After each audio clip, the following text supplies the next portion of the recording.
बहुत समय पहले की बात है। एक छोटे से गांव में एक किसान रहता था जिसका नाम रामू था। रामू मेहनती और ईमानदार व्यक्ति था। उसके पास कुछ जमीन थी जिस पर वह खेती करता और अपने परिवार का पालन पोषण करता था।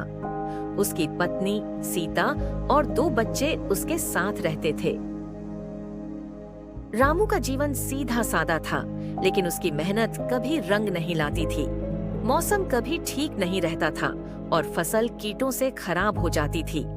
हर बार वह नई उम्मीद के साथ खेती करता, पर हर बार उसे निराशा ही हाथ लगती। लेकिन रामू कभी हार मानने वालों में से नहीं था। एक दिन गांव में एक कृषि वैज्ञानिक आया। वह किसानों को बेहतर खेती के तरीकों के बारे में जानकारी दे रहा था। रामू ने सोचा कि शायद यह उसका मौका हो सकता है। वह वैज्ञानिक से मिलने गया और उससे खेती की नई विधियां सीखी। वैज्ञानिक ने उसे जैविक खेती के बारे में बताया, जिसमें रासायनिक खादों की जगह प्राकृतिक खादों का उपयोग होता है। रामू ने घर आकर उस पर विचार किया और अगले ही दिन से उसने अपनी खेती में वैज्ञानिक के सुझावों को अपनाना शुरू किया। उसने अपने खेत में नई विधियां और तकनीकें लागू की। वह अब रासायनिक खादों की जगह गोबर की खाद और अन्य जैविक पदार्थों का उपयोग करने लगा।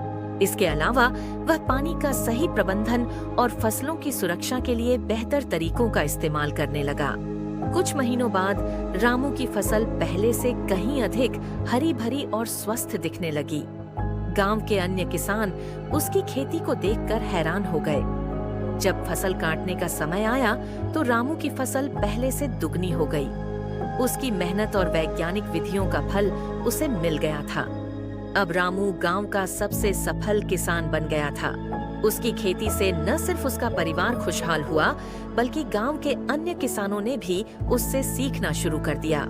उन्होंने भी जैविक खेती को अपनाया और धीरे धीरे पूरे गांव में समृद्धि आ गई।